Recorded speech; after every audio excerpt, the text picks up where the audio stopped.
buenas tardes y muchas gracias por acompañarnos. Esto es Milenio 18 horas. Yo soy Magda González. Le doy la bienvenida en nombre de todo el equipo de producción.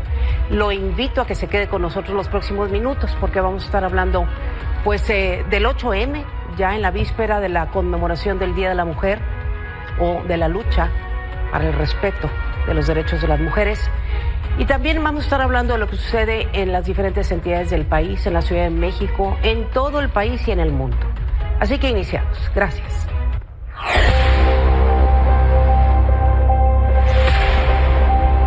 Esta es una enfermedad prevenible por vacunación.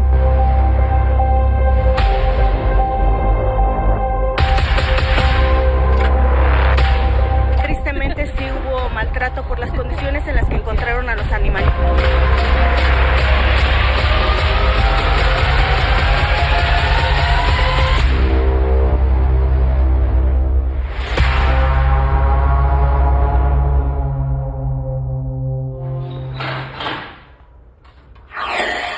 Vamos directamente con esta información que hemos estado recabando en diferentes estados de la República porque se han estado registrando casos de tosferina, por lo que las autoridades ya hicieron un llamado a la población para tomar las precauciones conducentes. Tal es el caso de Nuevo León. Es que vamos hasta allá con Maite Villasana porque nos tiene la información alrededor de este tema, Maite, que empieza a preocupar a la población. ¿Cómo estás? Buenas tardes. Magda González, muy buenas tardes. La Secretaría de Salud de Nuevo León ha confirmado ya el fallecimiento de un bebito de 1 mes y medio de vida, que es a consecuencia precisamente de tosferina, y además alertan que se reportan 35 casos de este mismo tipo. No ha detallado las edades de las personas que cuentan con esta enfermedad, sin embargo, fue a través de la titular de esta dependencia, la doctora Alma Rosa Marroquín, abordada al exterior del Congreso local, quien confirmó el fallecimiento del menor y también lanzó un llamado a la población en general, pero principalmente a embarazadas a aplicarse la vacuna. Dijo que para que los recién nacidos estén protegidos en su primer mes y medio de vida, las madres deben vacunarse durante el embarazo alrededor de la semana 27. Ella recalcó que la vacuna está disponible en los 386 centros de salud, en las unidades del Seguro Social y también en las unidades del ISSSTE. Ella aseguró que no hay faltantes en las vacunas y además ha detallado que tienen porcentajes de cobertura de vacunación en embarazadas únicamente en el 50% de esta población. Por ello, es importante que durante los primeros meses se deben vacunar a los menores. La tosferina, pues ya lo hemos dado a conocer, es una infección respiratoria muy contagiosa que puede afectar a cualquier persona. Si te parece, vamos a escuchar parte de estas declaraciones. Tenemos un conocimiento de un bebé por tosferina. ¿De cuántos meses? De 1 mes y medio. ¿Qué edades tenían o cuál es la media? Sí, bueno, tenemos niños esencialmente menores de 1 año. Tenemos algunos del grupo de 1 a 4 años. Lamentablemente, este padecimiento pues ya cobró la vida de este pequeñito, de este bebé. Pero Maite, ¿hay más casos y cuáles son las edades propensas? ¿Qué dicen las autoridades alrededor de pues esto que se está dando recientemente en el estado de Nuevo León? Magda, sí alarman, por supuesto, las cifras, son 35 casos, no se especifica si son hombres, mujeres, menores de edad. Esto es un dato también importante que debe revelar la autoridad sanitaria, toda vez que la semana pasada, al corte del 28 de febrero, Nuevo León ocupó el primer lugar en este tipo de casos con 56, y a la semana que está cortando el día de hoy todavía no se emiten estas cifras, al menos para nuestra entidad. Por supuesto que hay inquietud por parte de la ciudadanía y es importante también hacer una campaña de concientización y sobre todo de información por parte de la Secretaría de Salud de Nuevo León. Insisto, no se han detallado las edades, el sexo de las personas que cuentan con estos casos y si han convivido con otras o más, porque recordemos también es sumamente contagiosa la tosferina y esto es sin duda un tema que debe estar pues bueno en boca de los ciudadanos y sobre todo en advertencia para evitar pues mayores casos y sobre todo mayores tragedias como la que estamos dando a conocer en este momento. Sin duda alguna, Maite, lo que apunta es importantísimo. La información es vital en este momento, es de grande, suma importancia por parte de las autoridades para que la población pueda estar pues atenta y en alerta precisamente y tomar las precauciones y todas las acciones de prevención disponibles. Así que vamos a esperar a que la próxima semana, si es que pues no se llega antes esta información por parte de la Secretaría de Salud, pues que lo haga, porque pues la información puede ser en un momento dado pues lo que marque la diferencia. Maite Villasana, gracias por la información concreta y muy importante en este momento para la ciudadanía. Estamos atentos, seguimos contigo. A través de ti nos estaremos enterando. Gracias. Gracias, buenas tardes. Buenas tardes.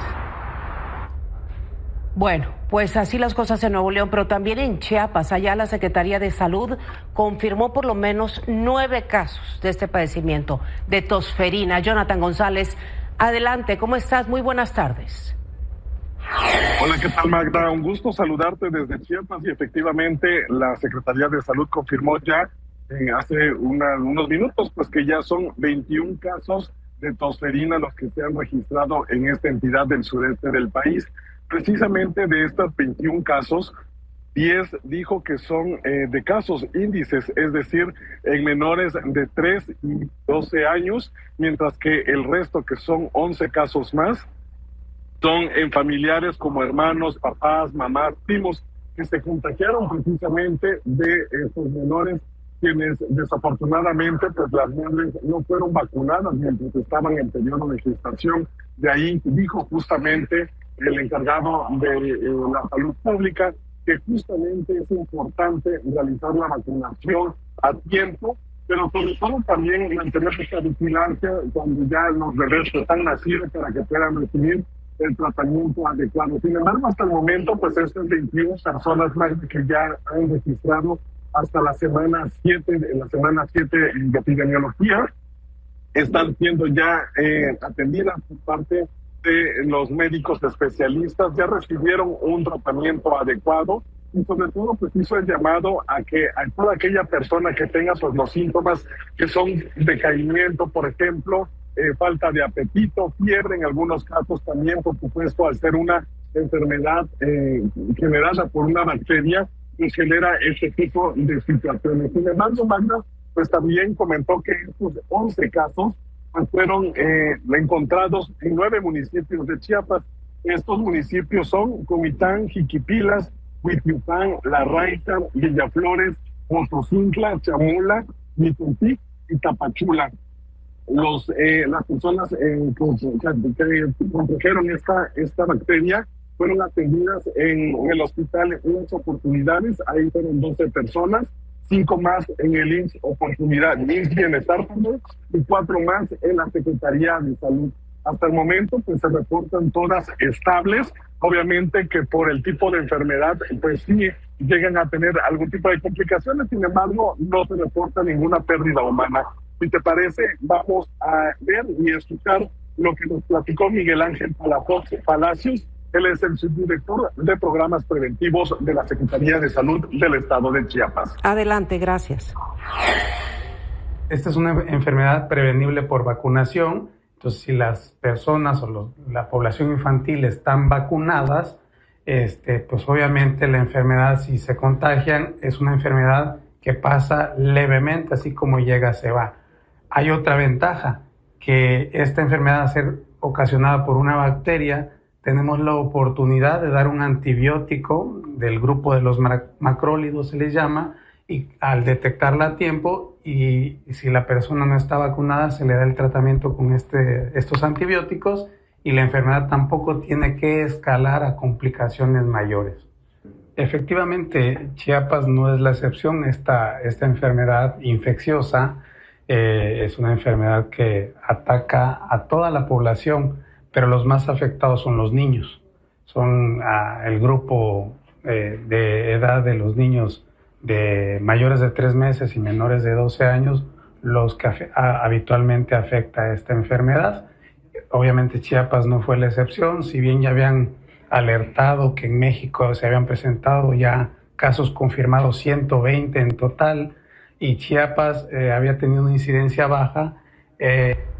alguna campaña de vacunación que hayan programado precisamente por parte de los servicios o pues qué otras medidas preventivas, Jonathan, para pues poder precisamente anticiparse ante cualquier otra situación y que la población esté a salvo de este padecimiento? Afortunadamente no se registran muertes, pero pues sí hay contagios en un número importante. Así es, Magda, sobre todo pues lo que han hecho las autoridades hasta el momento es reforzar aquellas campañas que han llevado hacia los municipios del estado de Chiapas, las famosas caravanas de la salud, donde han estado sobre todo pues ofreciendo estas vacunas, sobre todo en aquellas mamás que están justamente en periodo de gestación, pero también estas vacunas que van hacia los menores de edad para poder pues, contrarrestar este tipo de enfermedad. Sobre todo, Magda, porque justamente nos comentaba que falta todavía por hacer el recuento de esta semana, que es sería la semana 8 de epidemiología, es decir, la siguiente semana ellos prevén tener pues también un incremento en casos de esta enfermedad por lo contagioso que representa y sobre todo en esta zona del estado de Chiapas. Así es, vamos a estar muy atentos a los próximos días, ojalá que no haya más casos, que no se desarrolle este padecimiento entre la población. Vamos a estar atentos a través de ti. Mi querido Jonathan, te agradecemos mucho nos hayas puesto al tanto. Muy buenas tardes, Magda, te mando un fuerte abrazo. Igualmente para ti, gracias. Y bueno, para quien no tiene toda la información, aquí queremos repasarla. ¿Qué es la tosferina? Este padecimiento se trata de una enfermedad infecciosa altamente contagiosa y que es causada por la bacteria Bordetella pertussis, que afecta únicamente a los seres humanos de cualquier edad y en los bebés puede provocar discapacidad permanente o hasta la muerte. Se adquiere cuando se tiene contacto con secreciones de las vías respiratorias de una persona que ya está infectada. Aproximadamente entre 1 y 2 semanas después es que se empiezan a presentar los síntomas de un resfriado común que poco a poco se va volviendo más severo. Y mire, la tosferina se desarrolla en 3 fases. La primera, conocida como fase catarral, es decir, la más contagiosa, y se parece finalmente a un resfriado común, como se lo indicaba. En la segunda fase, la paroxística, y los ataques de tos se vuelven muy repetitivos y más severos y pueden generar inclusive vómitos o dificultad para respirar, especialmente en los recién nacidos. Y en la tercera fase, la convalescencia, los síntomas disminuyen lentamente, aunque pueden empeorar en vez de disminuir con otras infecciones respiratorias.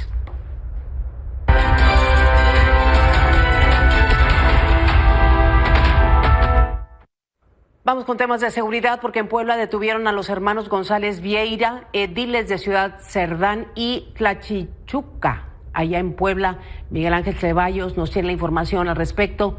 Muy buenas tardes, adelante. ¿Qué tal, Magda? ¿Cómo te va? Muy buenas tardes. Efectivamente, noticias importantes desde Puebla. Ya bien lo adelantas, fueron detenidos estos hermanos, los González Vieira. Fue detenido Urubiel, edil de Ciudad Cerdán, y también Giovanni, edil de Tlachichuca, aquí en Puebla. Su tercer hermano, Ramiro González Vieira, pues bueno, logró escapar justamente de esta detención con ayuda de un grupo de al menos 50 personas que los resguardaron, y así pudo escapar este otro edil, que es de San Nicolás, Buenos Aires. Comentarte que los hechos ocurrieron la mañana de hoy tras un cateo realizado justamente al rancho del edil Urubiel González Vieira, edil de Ciudad Cerdán. Hasta este lugar, pues bueno, llegaron elementos de la Fiscalía de Puebla, además de elementos de la Secretaría de la Defensa Nacional y también de la Marina, justamente para realizar este cateo. Fuentes consultadas, pues bueno, señalaron que el cateo y la detención justamente de los hermanos González Vieira, de los ediles, pues bueno, estaría relacionada con temas de secuestro y extorsión. Sin embargo, hasta este momento, ninguna autoridad estatal, ni siquiera la Fiscalía de Puebla, se ha pronunciado al respecto. En una entrevista con medios locales, el gobernador del estado, Alejandro Armenta Mier, señaló señaló que por causas de la veda electoral pues no podía pronunciarse.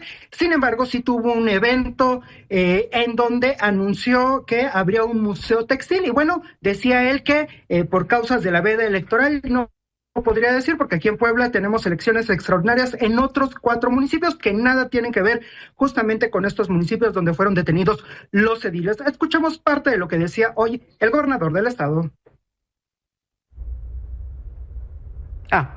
Pues no, todavía no tenemos esta respuesta, esta reacción por parte del gobernador, pero queda muy claro, Miguel Ceballos, pues que voltea para otro lado, no pudo responder, no tendrá la información, o no quiere responder al respecto, pues como quiera no se puede ocultar esto que está sucediendo. Alcaldes detenidos en el estado, obviamente es una situación que hay que, número 1, investigar a fondo, y número 2, pues obviamente es un dato que pone en entredicho precisamente pues la seguridad en Puebla. Imagínate que son las personas que están a cargo de la función pública quienes están cometiendo este tipo de delitos y luego lo niegan o simplemente no quieren hablar de ello. Así no se resuelven los problemas, mi querido Miguel. En efecto, Magda, nosotros estaremos pendientes justamente de cómo avance este caso y si alguna autoridad estatal pues se digna justamente a dar la información oficial, los datos contundentes de lo que está pasando aquí en Puebla, porque hay que recordar que han pasado diversos ya hechos violentos aquí en la entidad y hay mutis, hay hermetismo por parte de las autoridades estatales, tanto de la Fiscalía como del gobierno justamente del estado de Puebla. Comentarte que en este cateo, pues bueno, además se sabe que durante el cateo pues les encontraron algunas armas, algunos otros objetos ilícitos y bueno, el padre justamente de estos alcaldes también fue detenido. Así las cosas desde Puebla este día, Magda. Miguel, estaremos muy atentos a los procesos, precisamente a la investigación y a lo que quieran decir las autoridades, más allá de esto que está sucediendo, pues si no son ellos los que nos dan la información oficial, de cualquier forma estaremos atentos en temas periodísticos, por supuesto. Miguel Ceballos, gracias. Gracias, Miguel. Sí, vamos a seguir, atentos, gracias a Miguel Ceballos, por supuesto, con el hilo de esta información. A nadie nos gusta saber estas cosas, por supuesto, pero hay que estar atentos, hay que enterar a la ciudadanía de lo que está sucediendo, pues para prever y para poder resolver los problemas que se presentan en las diferentes entidades. Y bien, por otra parte, miren lo que sucedió en el Estado de México. Un carnicero resguardaba a más de 100 perros en condiciones deplorables. Este caso conmocionó a gran parte, no solamente del Estado de México, sino del país. Un caso que conmocionó al Estado de México y parte del país es el del carnicero que resguardaba 108 perros en condiciones deplorables. Personal de la Fiscalía Mexiquense ingresó a un inmueble ubicado en Mexicalcingo, donde encontró a estos perritos que encadenados convivían entre sus propios desechos. Hemos oído de casos más, por ejemplo, de albergues que han empezado con muy buenas intenciones y que finalmente se convirtieron en hacinamiento para los animales. Y me parece que aunque son buenas las intenciones de todas las personas que empiezan con el cuidado de los animales, a veces nos sale de contexto. Como protectores estuvimos aquí para escuchar las dos partes y pues algo que sí podemos decir es que de acuerdo a lo que comentó el juez, tristemente sí hubo maltrato por las condiciones en las que encontraron a los animalitos.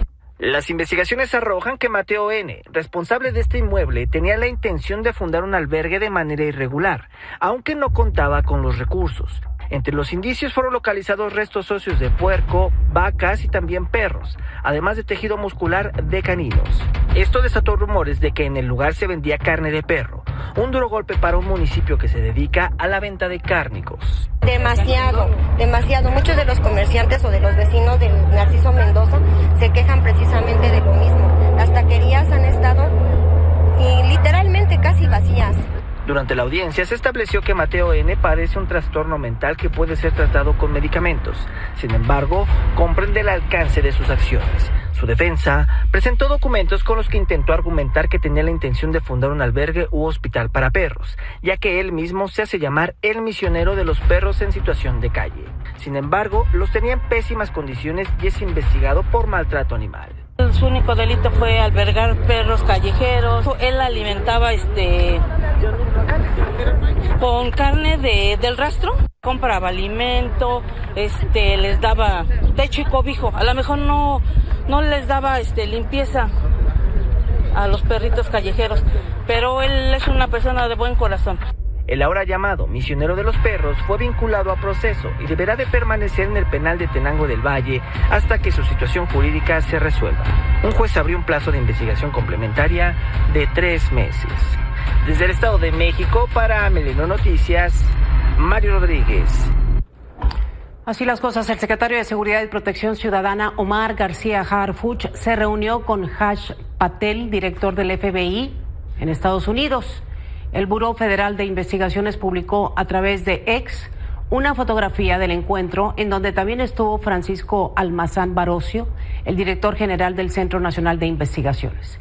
El FBI escribió: Harsh Patel dio la bienvenida a funcionarios mexicanos a la sede del FBI para una reunión que marcó un hito histórico con la deportación de 29 personas, incluidos 8 sujetos del FBI. La reunión fortalece nuestra alianza en búsqueda de la justicia y la seguridad comunitaria. Vamos precisamente con información de seguridad al minuto. Acciones relevantes al 6 de marzo.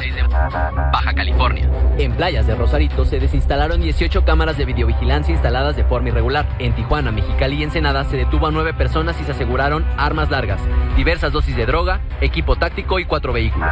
Sinaloa. En Culiacán se inhabilitaron 27 cámaras de videovigilancia instaladas de forma irregular. En Mocorito se catearon 4 inmuebles y se detuvo a 3 mujeres. Además, se aseguraron armas largas, cargadores, cartuchos y pastillas de fentanilo. Tamaulipas. En Ciudad Victoria se detuvo a 3 personas y se aseguraron armas cortas, un vehículo y una motocicleta. En Soto, La Marina, elementos del ejército mexicano aseguraron un vehículo con blindaje artesanal y reporte de robo. Zacatecas. En Fresnillo se incineraron diversas dosis de marihuana, metanfetamina y cocaína. En Pinos, elementos detuvieron a 13 personas y se aseguraron armas largas, cargadores, cartuchos, diversas dosis de droga, equipo táctico y 3 vehículos. Milenio Noticias. Bueno, y en más información, una jueza federal vinculó a proceso a 4 exfuncionarios del gobierno de Michoacán, encabezado por Silvano Aureoles, por presunto daño patrimonial de más de 3.400 millones de pesos en la construcción de cuarteles policiales. Los acusados están enfrentando cargos de peculado, administración fraudulenta y asociación delictuosa, con 3 meses de investigación complementaria. Aunque la defensa argumentó un acuerdo reparatorio de casi 971 millones de pesos, la jueza determinó que solo beneficia a la empresa implicada. Además, se negó el cambio de medidas cautelares a 2 imputados al no demostrar variaciones en su situación legal. Y por otra parte, en Veracruz, el Congreso del Estado aprobó la ley vicaria, lo que deja a Durango como el único estado de la República sin haber aprobado esta ley. Vamos a ver esta información que le hemos preparado al respecto.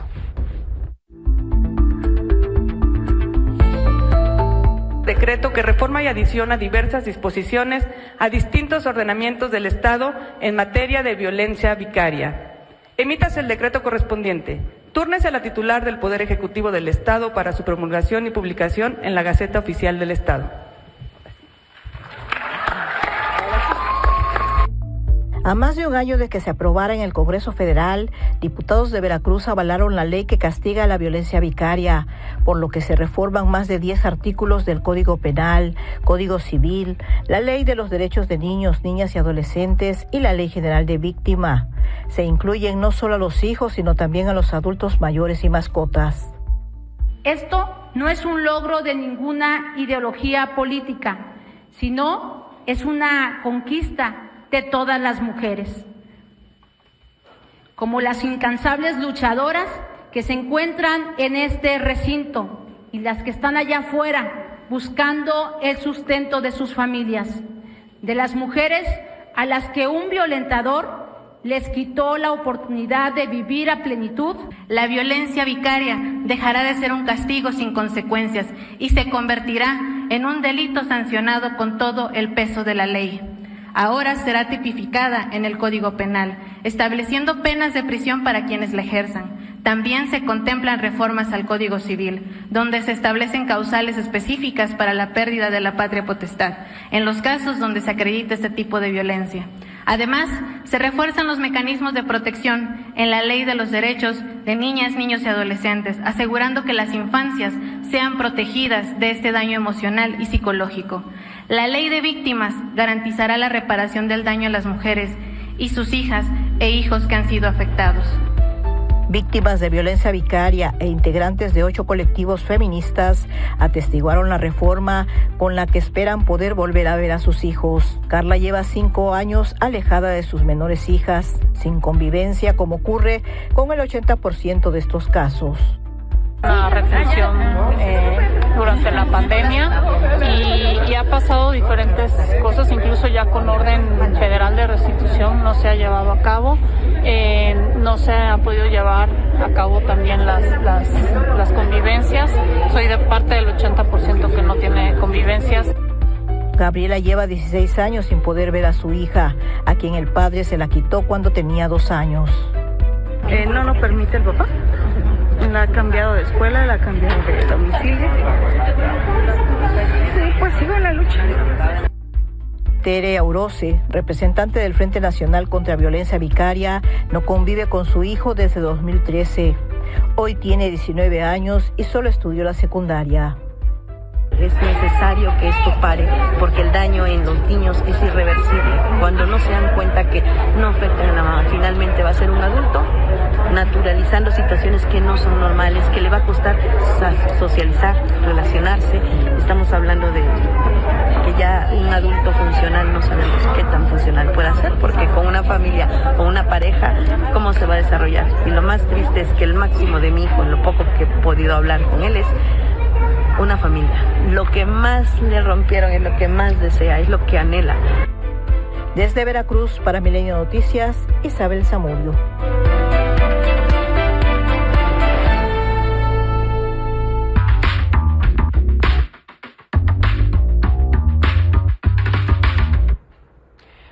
Vamos con temas internacionales sobre esto que va a suceder o está a punto de suceder allá en Canadá. El primer ministro canadiense, Justin Trudeau, va a anunciar oficialmente su salida del cargo el próximo domingo, después de casi una década al frente del gobierno.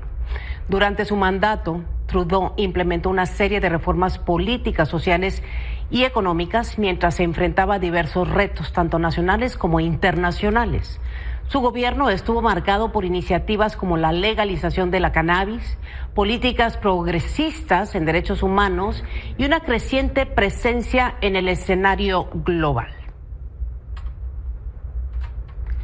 Precisamente para conocer más detalles sobre todo esto, nos enlazamos con Antonio Sánchez, nuestro corresponsal en Canadá, porque Antonio, inicia mañana esta reunión del Partido Liberal, partido al que pertenece Trudeau, que además que deja el cargo como primer ministro, también deja el liderazgo del propio partido. ¿Cómo estás, Antonio? Gracias por estar con nosotros. Antonio Sánchez. ¿Qué tal, Magda? Buenas tardes a todos los al auditorio. Efectivamente, fíjate que el Partido Liberal inicia hoy su proceso electoral interno. Entre el día de hoy y el domingo, hasta las 6 de la tarde, se votará internamente. Unos 400,000 miembros del Partido Liberal votarán buscando al nuevo liderazgo que está entre Mark Carney, que fue gobernador de Canadá, del Banco de Canadá, y director general del Banco de Inglaterra, y Chrystia Freeland, que son los dos punteros. Chrystia Freeland, como recordaremos, es exministra de Finanzas del gobierno de Trudeau y renunció también a finales de diciembre del año 2024, y desafortunadamente fue una de las causas por las que Justin Trudeau también renunció, porque Chrystia Freeland, al renunciar, hizo una carta evidenciando la crisis interna que tenía el gobierno en temas económicos y en el manejo de la relación con Donald Trump. En el Partido Liberal se va a decidir esto el domingo a las 6:30 de la tarde. Ya tendremos un nombre de quién será el nuevo líder del Partido Liberal y por consecuencia también quién va a ser el nuevo primer ministro que sustituirá a Justin Trudeau.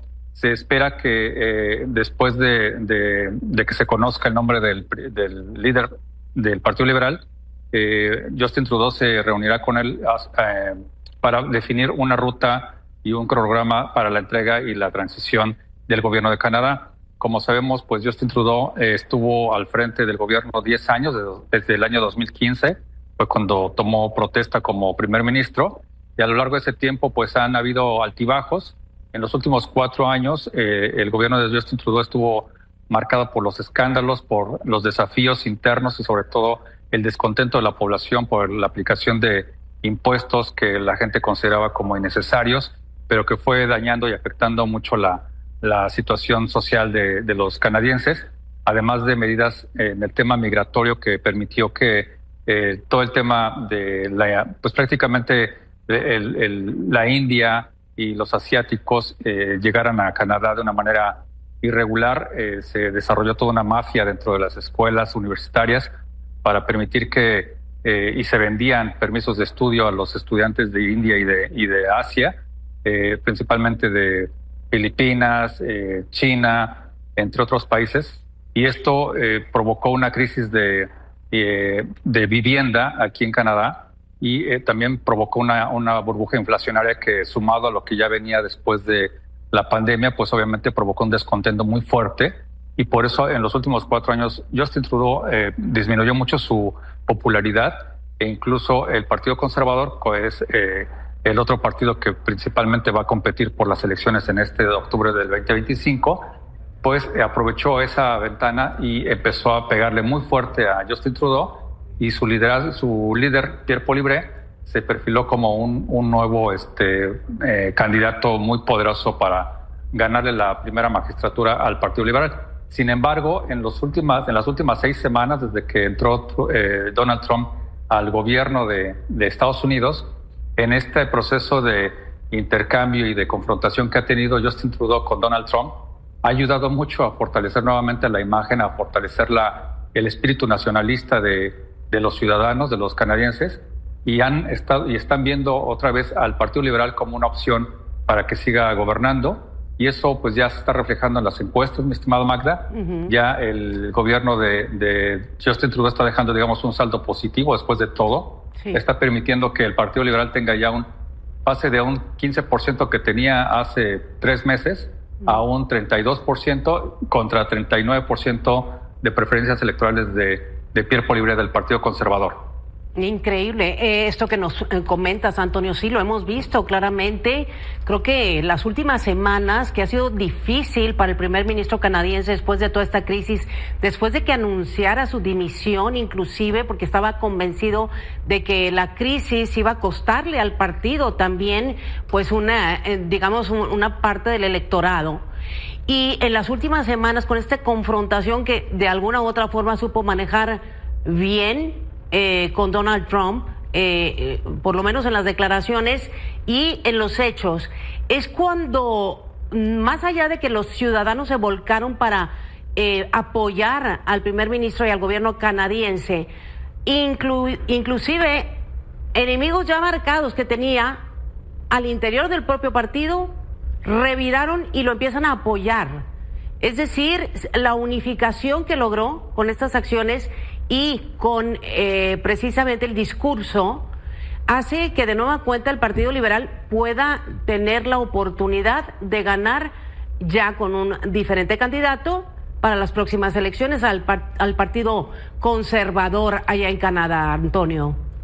Sí, Magda. Por lo pronto, en los próximos días, una vez que se defina quién es el nuevo líder del Partido Liberal, que será el domingo a las 6:30 de la tarde, se generará un evento en donde Justin Trudeau pues dará un mensaje, y formalmente será su último día como líder del Partido Liberal y como primer ministro, e iniciará un proceso de transición de entrega-recepción con el nuevo liderazgo. En ese momento también pues dará, digamos, las diferentes directrices para continuar o delinear una nueva política en relación con el manejo de la crisis que se tiene con Estados Unidos, aunque muy probablemente si gana Mark Carney, pues toda la política y la estrategia continuará, es decir, las represalias por parte del gobierno de Canadá del 25% también a las exportaciones de Estados Unidos a Canadá, continuarán.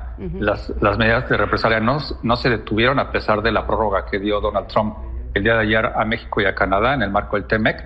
Decidió todo el gobierno canadiense no suspender las represalias y al contrario mantenerlas, y esto está obviamente ya se nota en las calles, se nota en los comercios, los productos de Estados Unidos, principalmente el alcohol, que es muy llamativo porque pues, todo mundo acude a este tipo de tiendas para comprar vino, cerveza, whisky, bourbon de Estados Unidos, y eso pues ya fue retirado de los comercios, y eso es algo ya real. Incluso también hay una constante campaña en redes sociales y en los medios de comunicación aquí en Canadá para que la gente, los canadienses, todos los que vivimos aquí, compremos productos de Canadá, hechos en Canadá. Entonces se ha despertado un espíritu nacionalista muy fuerte, un espíritu de unidad también que se nota en todos lados. Todo el mundo tiene sus banderas en sus casas, en sus coches, en donde puede se ve la bandera de la hoja de maple por todos lados, y eso pues también está reflejando una visión social diferente a lo que se tenía hasta hace unos meses, e incluso el propio Pierre Poilievre, que es el principal contendiente del Partido Liberal, hoy dijo que estaba de acuerdo en que se continuaran con las medidas de represalia a Estados Unidos y que no se levantaran en tanto Donald Trump no retirara la amenaza de impulsar cualquier tipo de arancel a los productos de Canadá. Entonces la situación está, por un lado, está recomponiéndose un poquito la crisis política que tenía Trudeau después de su renuncia. De hecho, recordemos que su renuncia fue motivada por una crisis interna. Entonces, ahorita al menos está dejando un país un poco más unido, y eso permitirá manejar mejor las cosas con Donald Trump en los siguientes meses y semanas. Pues muy interesante todo el aspecto político allá en Canadá, lo que está sucediendo al interior del propio partido del primer ministro, y también a ver cómo reacciona de aquí a octubre pues la contraparte, los conservadores, el partido contrincante, y pues por lo pronto esto se ve, como dices, Antonio, por lo pronto superada la crisis y logrando la reunificación entre la ciudadanía y entre el propio partido. Vamos a ver quién termina liderándolo y quién termina también liderando el gobierno de Canadá a partir del próximo lunes. Lo estaremos comentando contigo, si nos lo permites, Antonio Sánchez. Gracias, nuestro corresponsal allá en Canadá. Pues seguimos en contacto. Gracias. Buenas noches. Buenas noches para ti también. Vamos a cambiar de información porque ya está listo Arturo Rivera, tiene los motores al día. Adelante, Arturo. ¿Qué tal? Hola, mi estimada Magda, ¿cómo estás? Bueno, pues un gusto y un placer saludarte como siempre, como todos los fines de semana.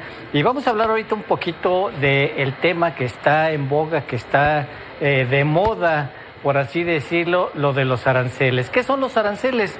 Bueno, los aranceles es un impuesto que se aplica a ciertos productos para compensar, obviamente, la llegada final a un país y que obviamente pues no tenga un costo más bajo que los productos que se ofrecen, digamos, internamente o producidos en el país internamente. Lo que está sucediendo ahora con los aranceles en el caso de la industria automotriz es una cuestión más política que financiera. ¿Por qué? Porque obviamente no hay razón para poner esos aranceles a la industria automotriz, puesto que hay un tratado de libre comercio, y para que se entienda mejor, es decir, los tres países tienen un convenio en donde el 75% de las partes, de las autopartes que están en los vehículos fabricados en los tres países, tanto México, Estados Unidos y Canadá, tienen que ser de ese origen, tienen que ser de origen mexicano, tienen que ser de origen norteamericano y tienen que ser de origen canadiense. Con ese 75% se hace una integración y entonces hacen un convenio, que es el Tratado de Libre Comercio, el famoso TEMEC, en donde ninguno de los tres países obviamente está obligado a pagar un arancel. El otro 25%, bueno, ¿cómo es la integración del otro 25%? Es lo que todos se preguntarán. Bueno, ya sabemos que muchas de las partes que se integran en estos vehículos no solamente vienen de México, de Estados Unidos o de Canadá, sino vienen de otros países, como es el caso, por ejemplo, de las llantas que pueden llegar del Japón, que probablemente, tal vez a lo mejor las baterías lleguen de Brasil, que probablemente a lo mejor los arneses lleguen de Ucrania, este país que ahorita se encuentra en guerra con Rusia. Entonces, vamos, hay una gran cantidad de componentes también que vienen de otros países, pero la base son el 75% de partes para fabricar estos vehículos tiene que ser de estos 3 países para que se cumpla ese tratado de libre comercio. ¿Qué está sucediendo si se ponen esos aranceles del 25%? Pues alguien los tiene que absorber y obviamente los tiene que absorber el comprador de los vehículos en Norteamérica, porque en el momento que tú le pones 25% a Canadá de aranceles y 25% de aranceles a México, pues no solamente suben los productos, sino también con todo lo que se fabrican esos vehículos que finalmente van a tener destino en los Estados Unidos. Entonces, habría que analizar muy bien qué es lo que se le puede poner un arancel, que no sería correcto porque tampoco los alimentos están con un arancel, y esto, mi estimada Magda, pues tiene todavía mucho camino para analizar y para investigar. Es súper interesante todo lo que nos comentas, por supuesto, es un tema que pues se ha repetido una y otra vez, no es conveniente para ninguna de las economías de los 3 países de la región, y pues digamos que la estrategia de Donald Trump hasta este momento ha sido anunciarlo y luego aplazarlo, así que vamos a estar muy atentos, mi querido Arturo.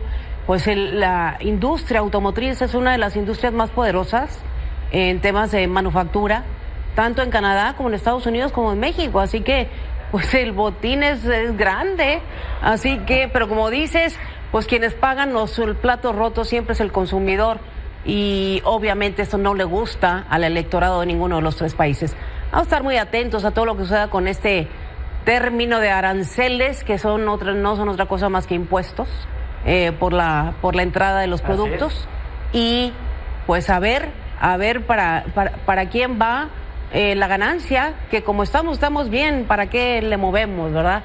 Pero bueno, estaremos viendo las decisiones del presidente de Estados Unidos y obviamente también de los 2 países que son socios comerciales. Gracias, mi querido Arturo, te vemos mañana en Motores al Día. Gracias, Magda, un abrazo. Un abrazo, pásala bien. Así es, con eso nos vamos a la pausa, no se vaya, hay mucho más que ver.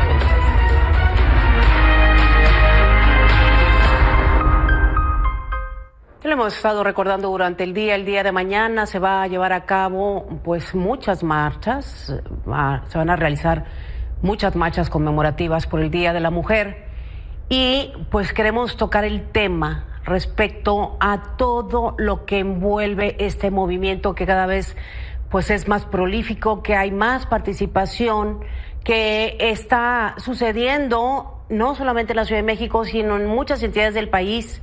Por eso le agradezco que nos tome la comunicación a Desiree Navarro, directora de Igualdad allá en Coyoacán, y directora de Igualdad de Género y No Discriminación en la Alcaldía de Coyoacán, además de una activista que ha puesto pues muchas veces el dedo en la llaga. Mi querida Desiree, ¿cómo estás? Muy buenas tardes, gracias por estar con nosotros.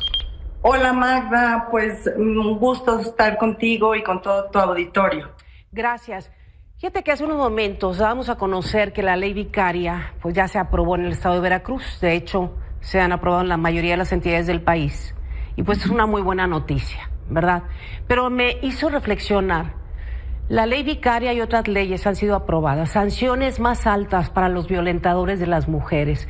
Hay una lucha frecuente y permanente por la igualdad, como es el caso tuyo y muchas personas más que están en el activismo, y además la lucha diaria y cotidiana que tenemos las mujeres alrededor de pues la solicitud y la exigencia de que se nos respeten los derechos en todo sentido. Así es, con estas marchas hemos logrado muchas cosas, como bien dices, la ley vicaria, la ley Ingrid, la ley Olimpia, la ley Malena, la despenalización del aborto, y simplemente es tener los mismos derechos que tienen los hombres, pero también recibir la justicia que todas las familias de las víctimas esperan. Desiree, sí, efectivamente, lo que mencionabas ha cambiado mucho en términos de lo que está provocando las movilizaciones, el activismo y visibilizar todo esto. Pero ¿qué pasa con los, voy a ser muy fría, pero los números de la violencia, el número de feminicidios, el número de violencia intrafamiliar, el número de violencia laboral? Esos parece ser que no logramos disminuir de manera consciente y contundente estos números. Es correcto, Magda. La verdad es que es una paradoja muy importante mencionar que hoy tenemos una mujer en la presidencia, que tenemos paridad en las cámaras altas y bajas, en el Senado, en los puestos de toma de decisiones, pero nos siguen matando en las calles, y cifras oficiales que pensamos que son mucho más altas que eso siguen matando a 10 mujeres al día en México.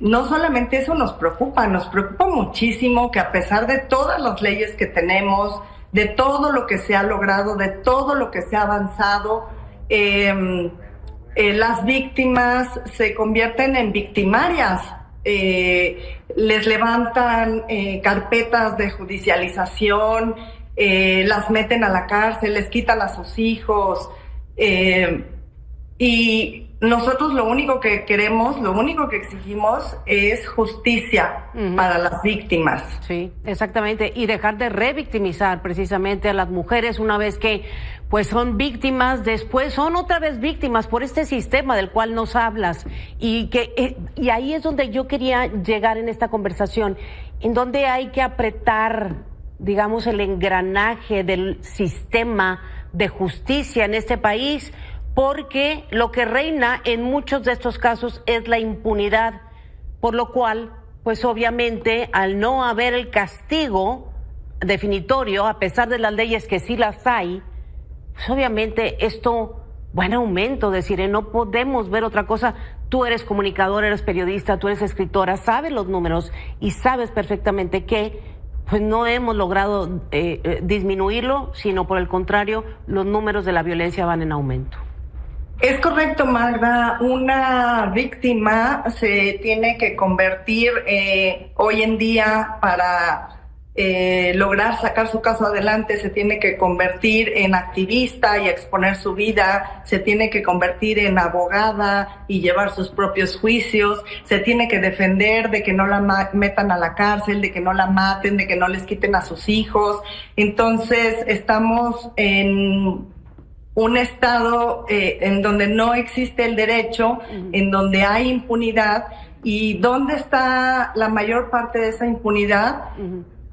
En los MPs, en los juzgados, en los magistrados, en los jueces, en las juezas. Es increíble lo que hemos visto, lo que a diario tenemos que estar luchando y exhibiendo casos de violaciones de niñas, de niños de 3, 4, 6 años, en donde tenemos al agresor y en donde resulta que por alguna razón la jueza, el juez, el magistrado se convierten en puertas giratorias para estos violadores pederastas. Horrible, sí, así es la realidad. Sin embargo, pues las mujeres no cesamos de exigir precisamente el derecho a, más bien el respeto a nuestros derechos. Desiree, ¿qué va a pasar mañana? ¿Qué se espera de esta movilización?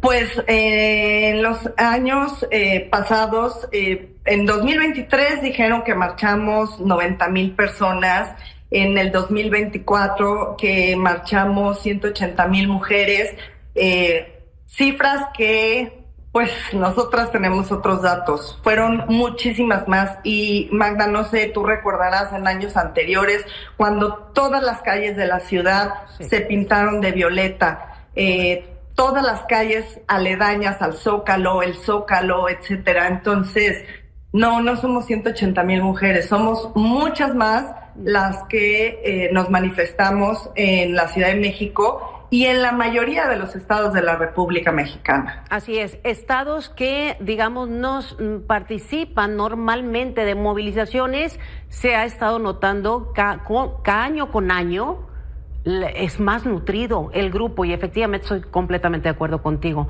Los números no son los que reportan muchas veces las autoridades. Se ve perfectamente en las imágenes que siempre, pues en esta pantalla presentamos todos los años, el día 8 de marzo, y pues ojalá que mañana se visibilice de nueva cuenta, pues esto que nos indigna, porque seguir hablando de la violencia en contra de la mujer en nuestro país, pues quiere decir que en general como sociedad hemos fallado. Más allá. Así es, Magda, y sobre todo la ley 3 de 3 contra la violencia, que dice que ningún agresor al poder, en las pasadas elecciones del 2024, la colectiva Todas MX, donde estamos, digamos que agrupadas todas las colectivas, interpusimos más de 100 antiboletas, en donde exhibíamos con el número de carpeta activa, digamos, de los agresores, de deudores, de pensión, de violadores, de acosadores, y buscamos que todos los partidos políticos tuvieran la sensibilidad, la empatía de bajar a sus candidatos. Y te estoy hablando de todos los partidos, de todos los colores. Ningún partido se salvó, ningún estado de la República se salvó, y sin embargo ahí seguían los agresores rumbo al poder, ¿no? Rumbo a ese lugar donde nadie los puede tocar y donde pueden seguir violentando. De 100 antiboletas, me parece que solamente logramos bajar 5 candidatos. Tristemente, así es, y bueno, si no se acepta de inicio y de origen lo que está sucediendo, pues menos podemos solucionarlo. Por eso decía que como sociedad fallamos todos, obviamente en los diferentes sectores, incluyendo al político. Mi querida Desiree Navarro, gracias por esta conversación. Por supuesto estaremos atentos a toda la actividad del día de mañana y reportándolo a nuestro auditorio. Desiree Navarro, además de activista, periodista, escritora, es la titular de la Dirección de Igualdad de Género y No Discriminación de la Alcaldía de Coyoacán en este momento. Gracias, Desiree. Muchas gracias, Magda. Muchas gracias a tu auditorio. Buenas tardes. Buenas tardes.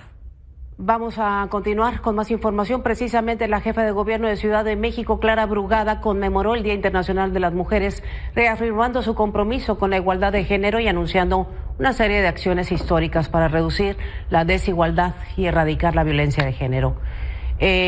La jefa capitalina anunció la creación del Cabildo de las Mujeres para evaluar políticas públicas con perspectiva de género, el mantenimiento de la alerta por violencia de género hasta la erradicación de los feminicidios, fondo de becas para niñas y niños en situación de orfandad por violencia feminicida, programa de sensibilización para agresores de primera vez, medidas en salud como prevención del cáncer de mama y cervicouterino, la vacunación contra el virus del papiloma humano, acceso a los productos de higiene menstrual y tratamientos para la menopausia, entre otras acciones, la creación de la Defensoría de las Mujeres y una clínica de atención psicológica para las víctimas de violencia de género. El grupo especializado de búsqueda de mujeres y niñas, también la campaña Nuevas Masculinidades para concientizar sobre la equidad de género.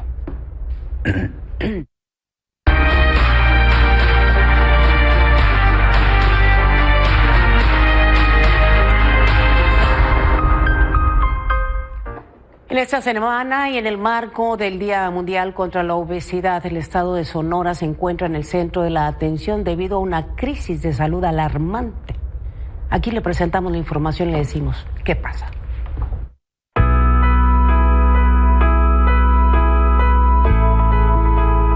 En el marco de la Semana del Día Mundial contra la Obesidad, el estado de Sonora se encuentra en el centro de la atención debido a una crisis de salud alarmante. 7 de cada 10 sonorenses luchan contra el sobrepeso o la obesidad, superando la media nacional y colocando al estado en el 4º lugar a nivel nacional.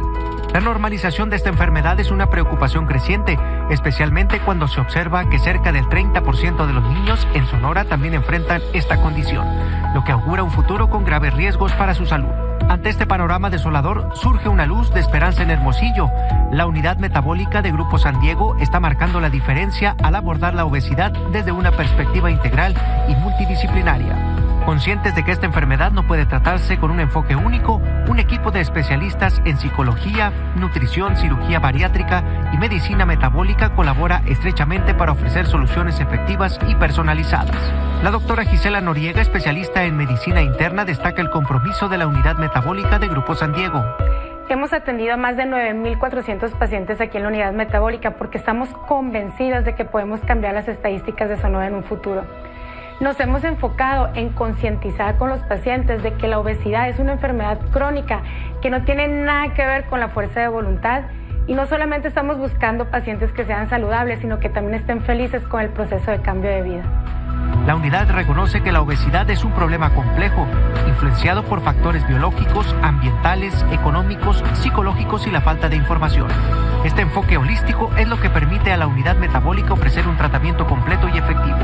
El doctor Abael Aranda Bárcenas, médico cirujano, subraya la importancia de un acompañamiento integral.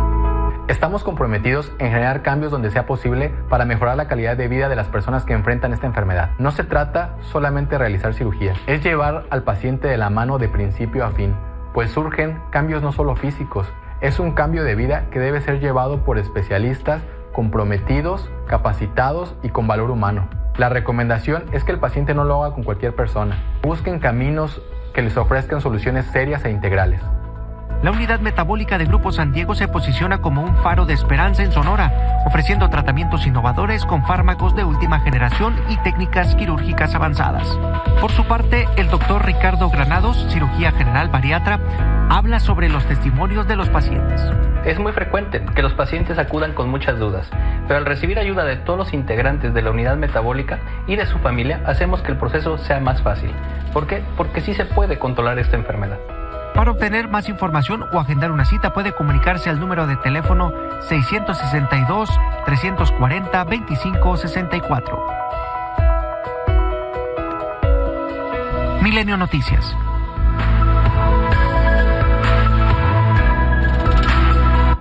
Toda la producción y una servidora le deseamos un fin de semana extraordinario. Gracias, pásela bien.